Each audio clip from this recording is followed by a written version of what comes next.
reducing our numbers from possibly hundreds of thousands to just a few thousand. We know from the genetic data that something happened in the human history, in the history of our species, that reduced the amount of genetic variation a lot. And the argument is all about what was the nature of that event.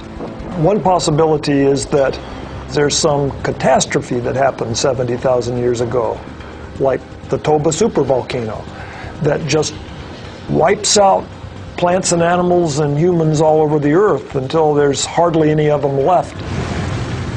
The massive eruption of Toba, more than 25 times larger than Tambora, likely created a catastrophic change in climate. Ice core samples suggest that the average temperature may have dipped as much as 20 degrees for years after the eruption, likely killing off plant life across the globe. Hardest hit would have been tropical areas like Africa.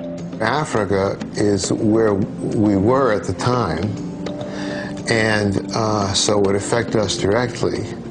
And secondly, it's the tropical vegetation that never experiences cold temperatures, so has no adaptations for cold temperatures whatsoever. The frigid temperatures killed off much of the African plant life, and the resulting famine may have decimated much of the human race. It may be that the 6.5 billion people who inhabit the Earth today are the direct descendants of the few who survived the Toba eruption. If a single eruption like Toba is powerful enough to almost destroy the human race, what would a similar supervolcano do today? When a large giant eruption were to occur, I think there's little that man can do about it.